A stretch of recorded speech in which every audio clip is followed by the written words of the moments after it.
As-tu déjà été trahi par quelqu'un que tu aimais? Vraiment? Quelqu'un à qui tu avais confié tes secrets, ton respect, ton cœur, peut-être même ta vie? Puis soudain, tout s'écroule. Cette personne te poignarde dans le dos sans avertir, sans pitié, comme si ton amour n'avait jamais compté. Il y a un moment dans la vie où l'on ne ressent pas seulement de la tristesse. Non, on ressent un vide brûlant. Un gouffre s'ouvre dans l'âme. Tu regardes le plafond dans le silence de la nuit et tu te demandes « Pourquoi? Pourquoi moi ?» Et pendant que toi tu pleures, le traître, lui, sourit. Mais ne te laisse pas tromper par ce sourire. Car Allah voit ce que toi tu ne peux pas voir. Il voit les intentions cachées, les paroles dans l'ombre, les mensonges derrière les masques. Le prophète Muhammad, paix sur lui, a dit « Celui qui trahit un musulman, Allah le trahira au jour du jugement. » Rapporté par Ibn Majah. Tu penses peut-être qu'il dort bien? Mais sache ceci, la paix intérieure ne visite jamais les traîtres. Ils peuvent s'acheter les meilleurs oreillers, mais ils n'éteindront jamais les flammes du remords. Ils peuvent rire en public, mais ils pleurent quand les lumières s'éteignent. Ce message est pour toi, toi qui as été blessé, trahi, abandonné. Reste avec moi jusqu'à la fin de cette vidéo, car tu vas découvrir comment Allah défend les croyants, comment les traîtres sont exposés, et surtout comment ton cœur sera vengé par la justice divine, même si toi tu pardonnes. Like cette vidéo si tu as déjà été trahi, et reste jusqu'à la fin.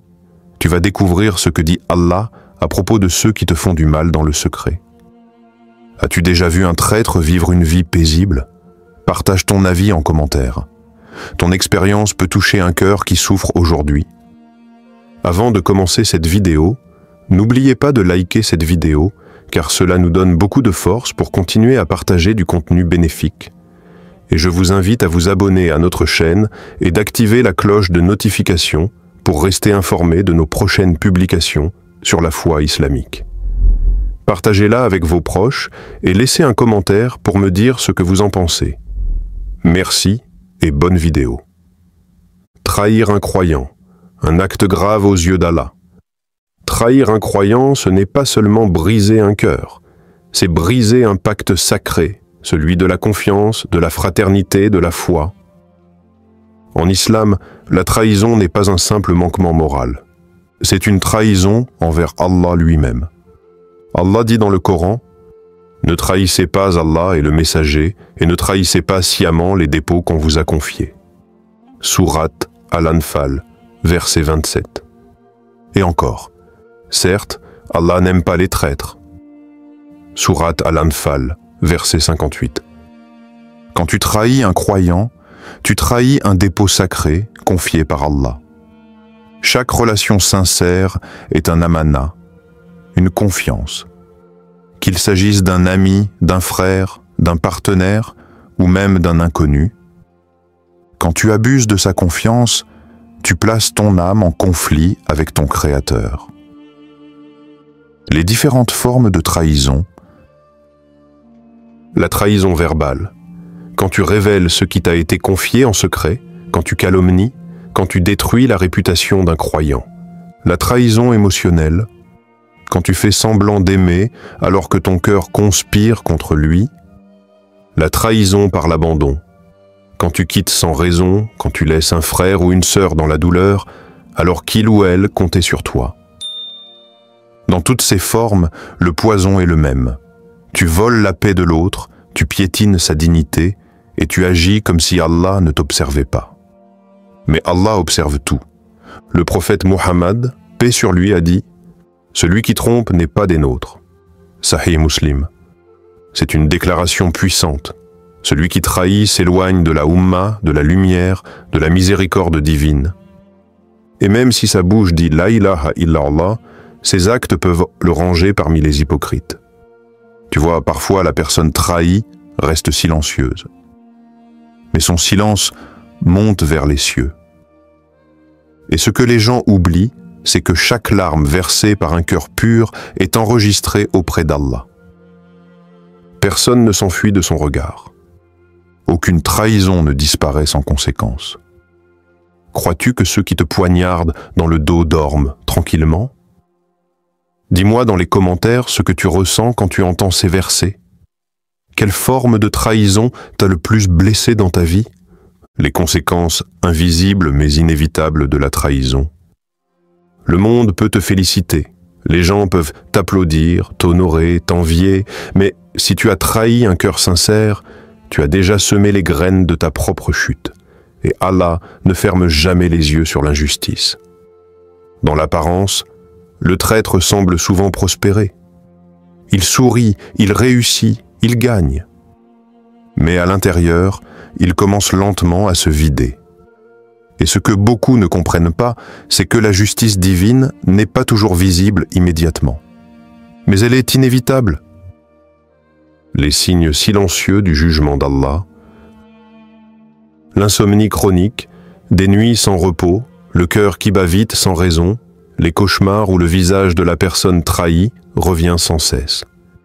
Les pertes sans explication, argent qui disparaît, projets qui échouent, relations qui s'effondrent sans logique. La disparition de la baraka, plus rien ne dure, plus rien ne nourrit l'âme. Même les choses que le traître aimait auparavant deviennent amères. La solitude constante, amis qui s'éloignent, confiance qui disparaît, vie sociale qui se vide petit à petit. Et tout cela arrive sans que personne ne sache pourquoi, sauf celui qui a trahi, et Allah.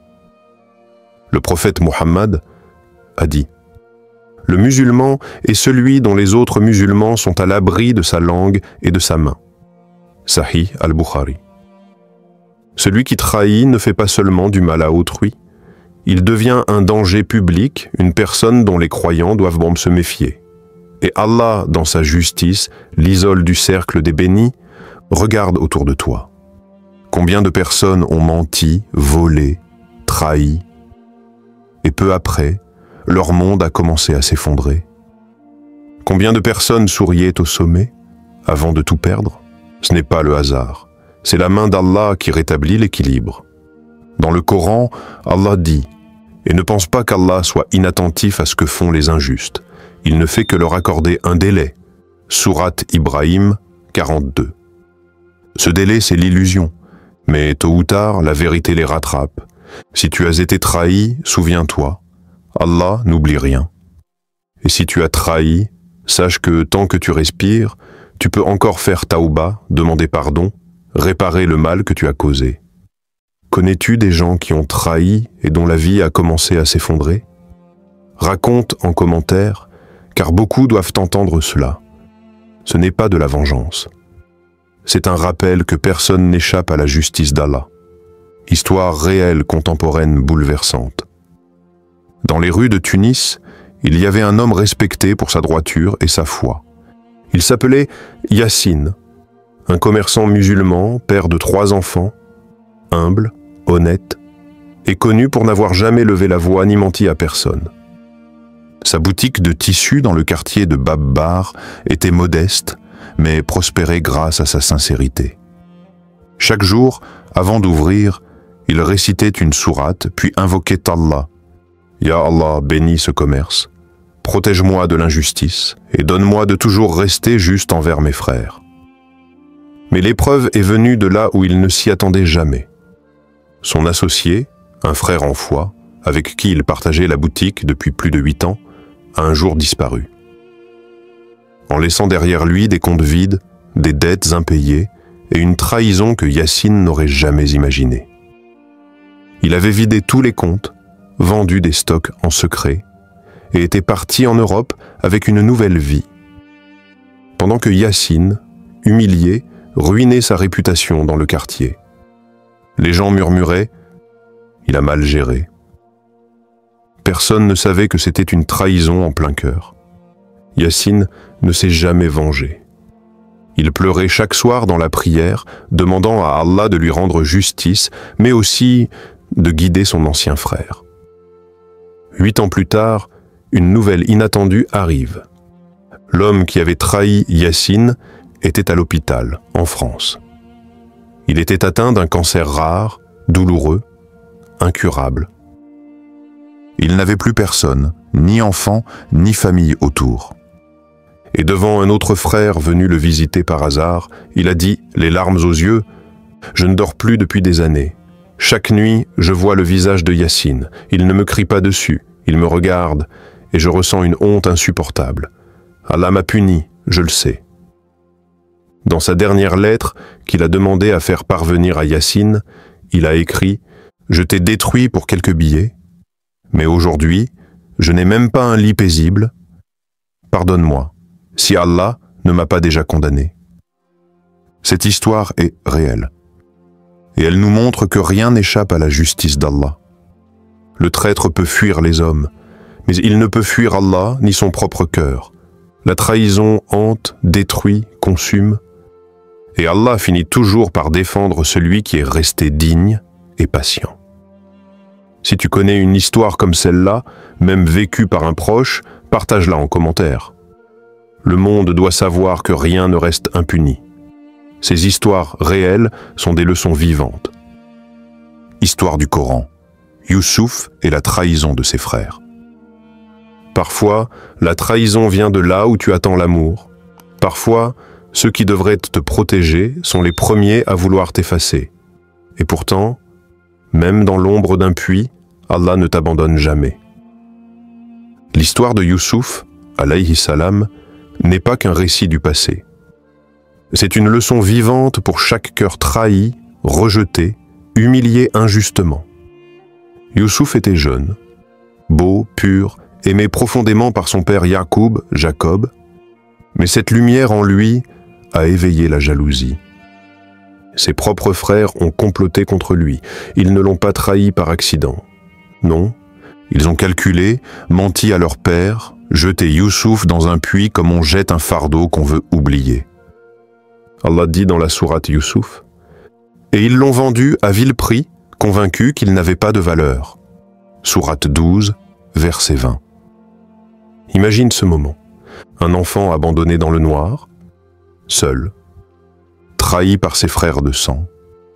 Est-ce que tu te reconnais? As-tu toi aussi été rejeté, humilié par ceux que tu aimais profondément? Mais même au fond de ce puits, Allah était là. Allah n'a pas seulement sauvé Youssouf, il l'a élevé. Il l'a purifié, il l'a conduit à la cour du roi d'Égypte. L'enfant trahi est devenu ministre, respecté, aimé, pardonnant. Et des années plus tard, face à ses frères, ceux-là même qu'il avait vendu, il a pu dire, avec grandeur d'âme, « Certes, celui qui craint Allah, Allah ne perd jamais la récompense des bienfaisants. » Sourate 12, verset 90. Ce récit divin n'est pas juste une histoire. C'est un miroir pour ta propre vie. Tu as été trahi, tu as été abandonné, tu as été réduit à néant par ceux qui devaient te soutenir. Alors regarde Youssouf, As, et regarde ce que fait Allah pour ceux qui restent patients et sincères. La trahison des hommes ne peut jamais bloquer la volonté d'Allah. Parfois, c'est à travers la douleur que ton élévation commence. Ce puits qui semblait être ta fin est peut-être le début de ton ascension. Connais-tu une personne trahie que Allah a finalement élevée? Partage son histoire en commentaire, car ça peut redonner espoir à beaucoup, et si c'est ton propre témoignage, alors sache que tu es déjà une preuve vivante de la justice d'Allah. Pourquoi la paix intérieure fuit le traître? Tu peux tromper les gens.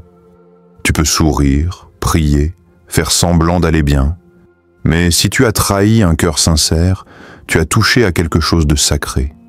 Et crois-moi, la paix intérieure s'éteint dès que tu blesses injustement un croyant. Dans l'ombre, beaucoup de traîtres souffrent en silence. Ils ont volé, menti, humilié, abandonné. Mais ce qu'ils ne peuvent plus acheter, même avec toute la richesse du monde, c'est la tranquillité de l'âme. Conséquences mentales et psychologiques de la trahison. Premier. Insomnie. La nuit devient un champ de bataille. Le silence devient lourd, les souvenirs ressurgissent, les regards blessés, les larmes provoquées, les mots dits dans la colère. et le sommeil devient un ennemi. Car chaque nuit, la conscience frappe à la porte. 2. Troubles émotionnels. Le traître devient irritable, méfiant, toujours sur la défensive, car il sait, au fond de lui, que la confiance qu'il a détruite peut un jour se retourner contre lui. Il vit dans une tension permanente, dans l'illusion qu'il peut contrôler les conséquences. 3.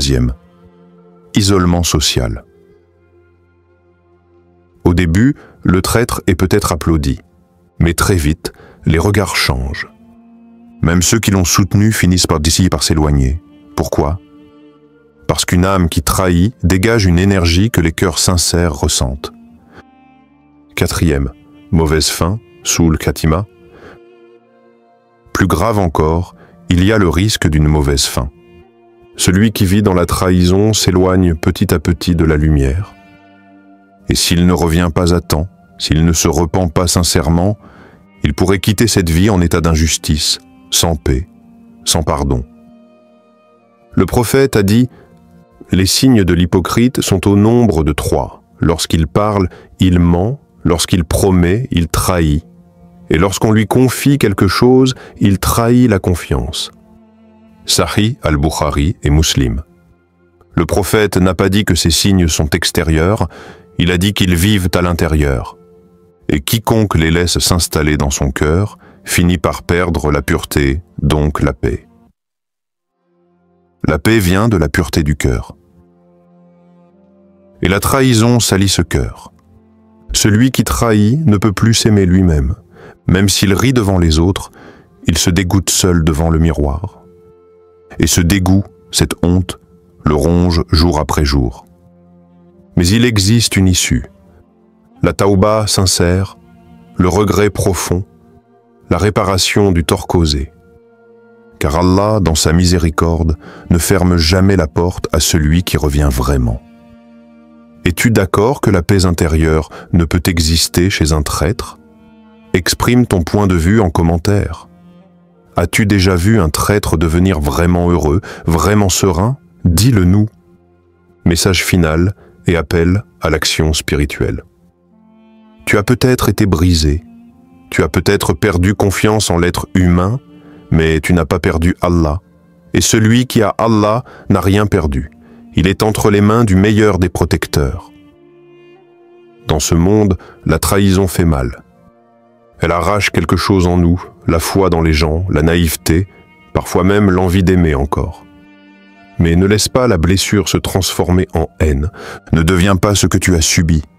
Car Allah voit tout, entend tout, et surtout, il répare les cœurs. Dans la sourate At-Tawbah, Allah dit « Rien ne nous atteindra en dehors de ce qu'Allah a prescrit pour nous. C'est en Allah que les croyants doivent placer leur confiance. » Sourate 9, verset 51. Ce verset est une clé. Il ne nie pas la douleur, il l'encadre. Il dit « Ce que tu vis n'est pas un hasard. Ce que tu vis a été mesuré. Et ce que tu vis est entre les mains du juste. » Alors que faire après la trahison ? Faire doigt. Parle à Allah comme tu n'as jamais parlé à personne. Dis-lui tes larmes, ton incompréhension, ton besoin d'être guéri. Être patient. La patience n'est pas de tout accepter. C'est de tenir debout sans se salir l'âme en retour. Faire confiance à Allah, crois que tôt ou tard, le traître récoltera ce qu'il a semé, et toi aussi. Mais aussi, si tu fais partie de ceux qui ont trahi, par les mots, par l'abandon, par la manipulation ou le vol, rappelle-toi que tout n'est pas encore perdu. Tant que tu respires, Allah te laisse une porte ouverte, la taouba. Mais attention, la taouba sincère ne se limite pas à regretter. Il faut réparer, rendre ce qui a été volé. Demander pardon à la personne blessée, revenir à Allah avec des larmes vraies. Le prophète nous a appris, celui qui ne pardonne pas aux gens, Allah ne lui pardonnera pas. Mais il a aussi dit, Allah est plus miséricordieux envers ses serviteurs que n'importe quelle mère envers son enfant. Tu as été trahi ? Tu ressens encore cette douleur en toi ? Alors libère-toi de ce poids en le déposant aux pieds du trône d'Allah? Tu ne peux pas tout réparer. Mais Allah, lui, peut réparer ce que les gens ont brisé en toi. As-tu besoin de paix après une trahison? Écris dans les commentaires « Ya Allah, guéris mon cœur, tu n'es pas seul ». Et parfois, écrire ces mots est le début de la guérison. Like cette vidéo si tu crois que la justice d'Allah dépasse tout. À placer juste après un passage puissant sur la justice divine, par exemple après l'histoire de Youssouf ou le récit contemporain. Pourquoi c'est puissant? Parce que c'est un appel à l'unité de foi. Il transforme la vidéo en acte de témoignage. Cliquer devient une façon de dire « Je crois en la justice d'Allah ». Cela favorise l'engagement sans être agressif. Partage cette vidéo à quelqu'un qui a besoin de savoir que la trahison ne triomphe jamais. À placer vers la fin du script, juste avant ou après le message final. Pourquoi c'est efficace? Ce message fait appel à l'empathie. On ne partage pas seulement une vidéo, on partage un espoir. Il transforme l'audience en acteur de la guérison des autres. Écris en commentaire « Je fais confiance à Allah si tu as été trahi, mais que tu continues d'avancer ». À utiliser juste après avoir évoqué les blessures intérieures et la patience recommandée par le Coran. Impact émotionnel. Il transforme la section des commentaires en mur de foi et de résilience. Quand plusieurs personnes écrivent à cette phrase, cela crée une dynamique communautaire puissante, un effet miroir. Tu connais une histoire de justice divine après une trahison? Raconte-la. Ton histoire peut guérir un autre cœur.